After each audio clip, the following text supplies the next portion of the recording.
네, 이 시간 하나님께서 저희에게 주신 말씀은 마태복음 13장 18절로 23절까지입니다. 마태복음 13장 18절로 23절까지입니다. 제 성경책으로는 신약성경 21페이지입니다. 물론 스마트 주보에도 올려드렸습니다. 다 함께 뜻을 생각하시면서 한 목소리로 봉독하십니다. 시작. 그런즉 씨 뿌리는 비유를 들어라. 아무나 천국 말씀을 듣고 깨닫지 못할 때는 악한 자가 와서 그 마음에 뿌려진 것을 빼앗나니 이는 곧 길가에 뿌려진 자요. 돌밭에 부러졌다는 것은 말씀을 듣고 즉시 기쁨으로 받되 그 속에 뿌리가 없어 잠시 견디다가 말씀으로 말미암아 환난이나 박해가 일어날 때에는 곧 넘어지는 자요. 가시떨기에 부러졌다는 것은 말씀을 들으나 세상의 염려와 재물의 유혹에 말씀이 막혀 결실하지 못하는 자요. 좋은 땅에 부러졌다는 것은 말씀을 듣고 깨닫는 자니 결실하여 어떤 것은 100배, 어떤 것은 60배, 어떤 것은 30배가 되느니라 하시더라. 아멘.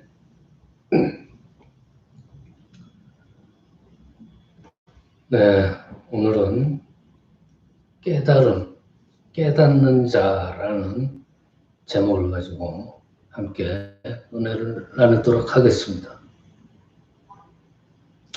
그리스도인, 신앙인 또는 교인, 크리스찬. 자, 크리스찬, 신앙인, 교인, 그리스도인.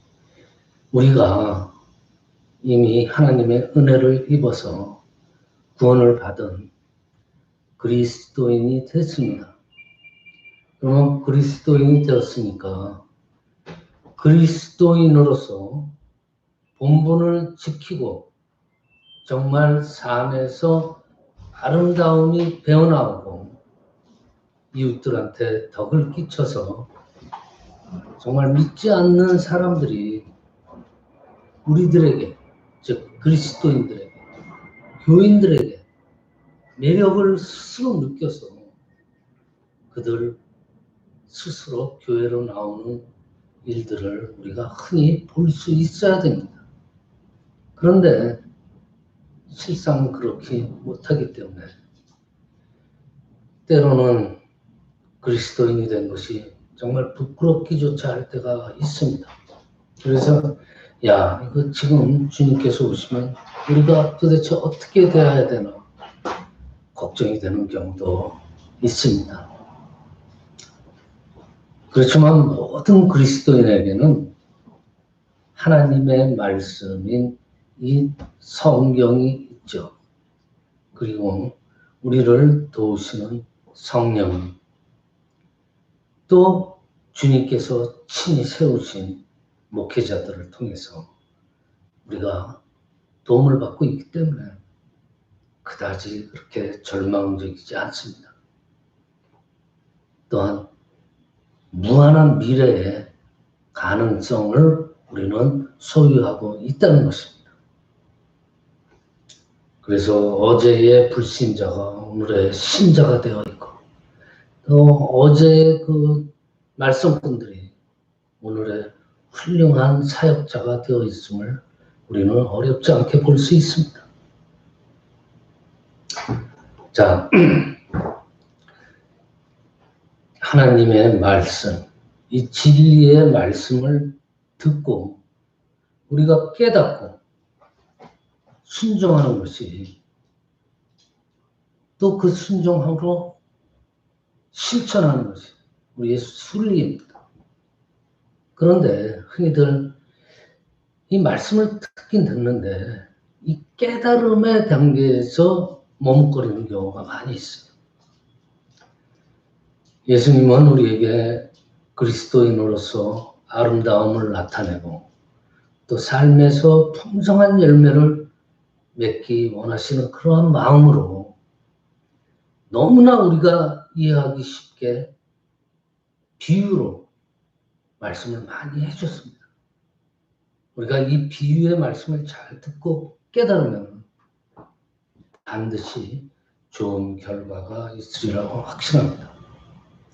오늘 본문 말씀에서 씨 뿌리는 비유인데 이 씨 뿌리는 비유를 통해서 왜 그리스도인인 우리가 아름다움을 풍기고 삶의 풍성한 열매를 맺지 못하는가에 대한 문제점, 그 원인을 주님께서 비유를 통해서 설명해 주셨어요. 자, 먼저 열매 맺지 못하는 데 대한 문제점과 그 원인을 한번 살펴보겠습니다. 첫째로 우리가 말씀을 들었는데 그 말씀을 전혀 깨닫지 못하는 경우,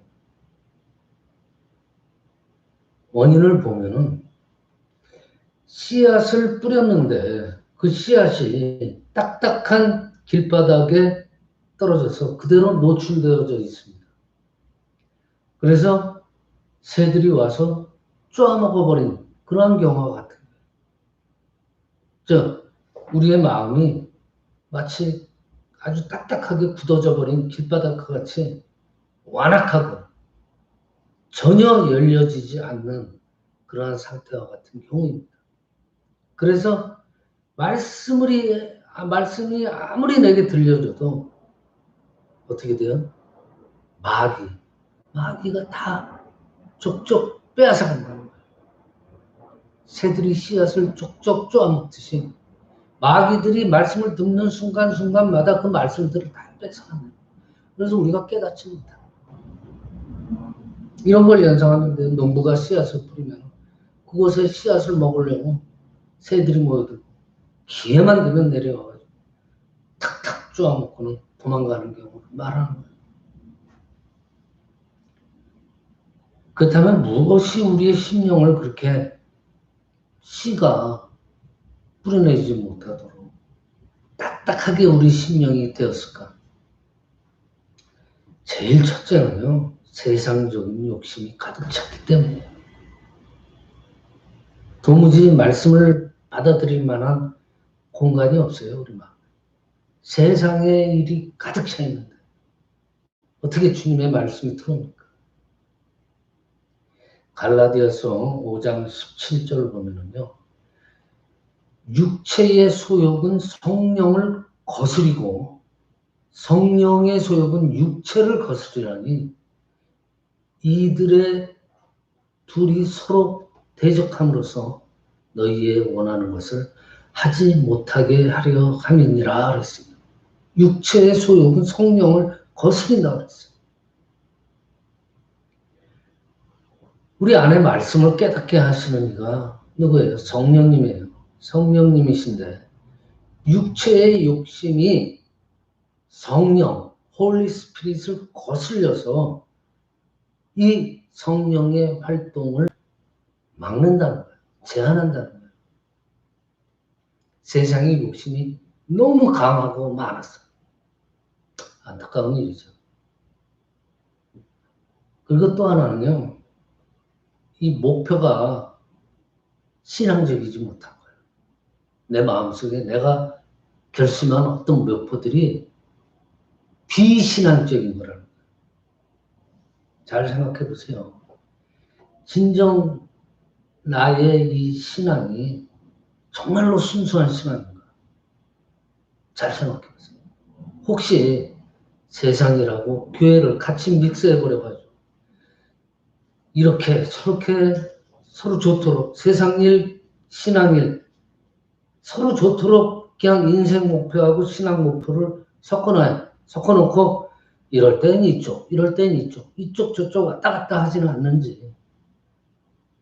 여러분들 우리 믿음에 우리 신앙에 이 세상적이고 세속적이고 인간적인 목표가 같이 섞여 있으면요, 말씀이 들어갈 공간이 없어요.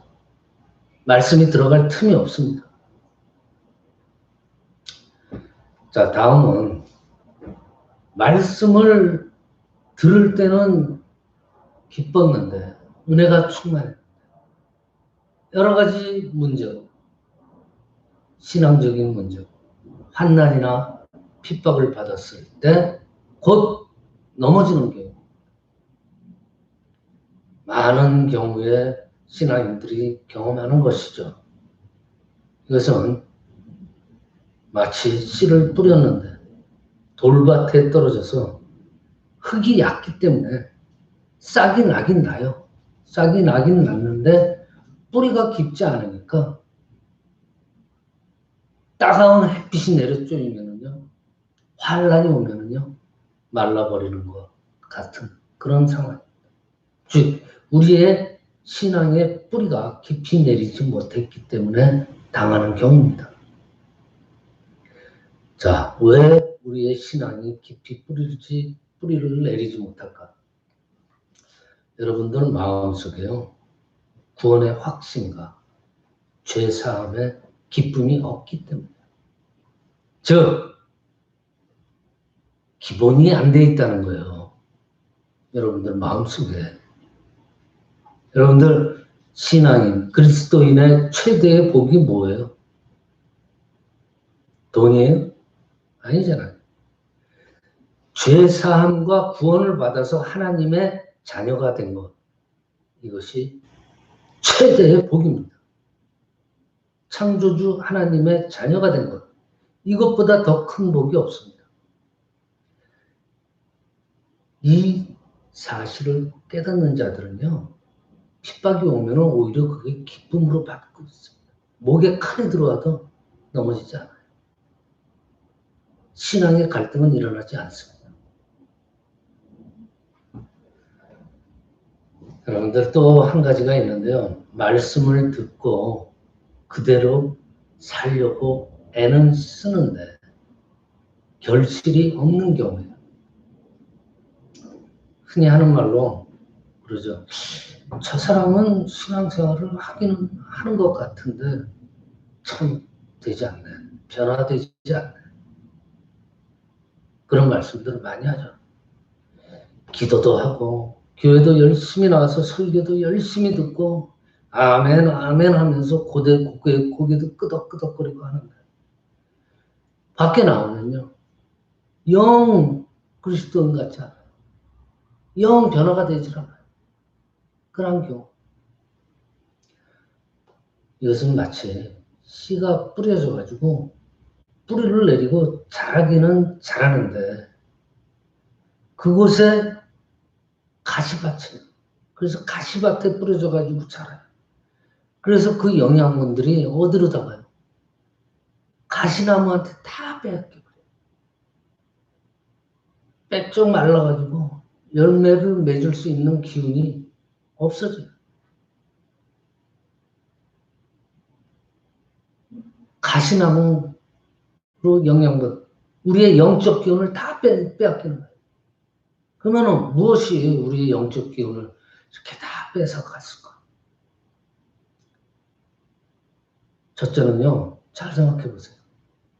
염려입니다. 걱정. 세상의 걱정거리입니다. 개인적인 걱정에서부터 지방 걱정, 나라 걱정, 세계적인 세상 걱정, 온 걱정으로 가득 차 있는 사람은요, 영적으로 자랄 수가 없어요. 신앙적으로 자랄 수가 없어요. 변화될 수가 없어요. 온통 내 마음속에 걱정, 근심거리인데. 이런 사람들은요, 잘 보세요. 내일 일을 미리 오늘 걱정해요. 내년에 닥칠 일들을 내년 일까지 걱정하는 사람들. 이런 사람들이 있어요. 이런 사람들은요, 영적으로도 빼빼 말라가지만 육신도 삐삐 말라가요. 마태복음 6장 34절에 보면은 주님께서 내일 걱정은 내일 하라고 그러셨어요. 빌립보서 4장 6절도 보면은요, 아무 걱정도 하지 마십시오. 언제나 감사하는 마음으로 기도하고 간구하며 여러분의 소원을 하나님께 아뢰라. 그랬어요. 베드로전서 5장 7절에서도요. 여러분의 온갖 근심 걱정을 송두리째 하나님께 맡기라고 그랬어요. 하나님께서는 언제나 여러분을 돌보신다고 그랬어요. 여러분들 걱정 말고 용기 있게 말씀을 믿고 나가세요. 하나님께서 돌보십니다. 주님께서는요, 이미 문제점과 원인을 말씀하시면서 해결책도 다 제시하셨어요. 결론은 한 가지입니다. 말씀을 듣고 깨닫게 해서 열매 맺게 하시는 분은 우리 안에 역사하시는 성령님이십니다.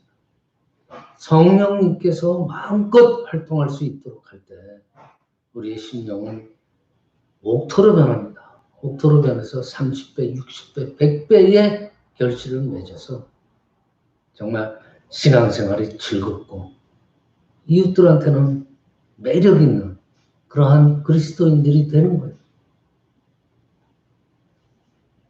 자, 여러분들 제일 먼저 비신앙적인 목표를 버리셔야 돼요. 그리고 나 자신을 주님 앞에 활짝 열으셔야 돼요. 즉 비신앙적인 목표를 끄집어내고 그 공간에 주님을 모시세요. 주님의 공간을 만드세요. 주님께서 어떤 말씀을 하시든지 그대로 순종하면서 하겠다는 자세를 취해야 됩니다. 그래서 그 귀한 씨들을 새들에게 쪼아먹히지 않게 아버지 하나님의 진리의 말씀을 마귀한테 빼앗기지 마세요. 그리고 죄사함의 은총, 구원의 기쁨을 마음속으로 충분히 가지세요. 정말 이것보다 더 귀한 것은 없음을 믿으셔야 됩니다. 영녀를 다 송두리째 주님께 맡기시고 세상을 사랑한다는 것은 온갖 악의 뿌리가 되는 줄 아셔야 돼요. 그 세상의 유혹에서 벗어나야 돼요. 이겨나가야 돼요. 역대상 29장 12절을 보면요. 모든 부귀 영화가 주께로 말미암는다고 그랬어요. 모든 부귀 세상으로부터 오는 게 아니에요. 아버지 하나님께로부터 오는 겁니다. 말씀을 마칩니다.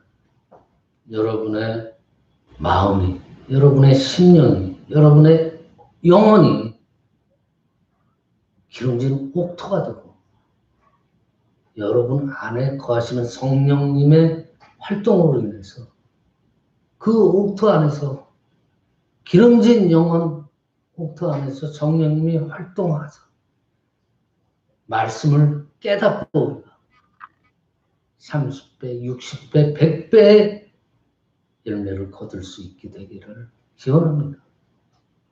주님께서는요, 바로 그 열매를 원하시고 계세요.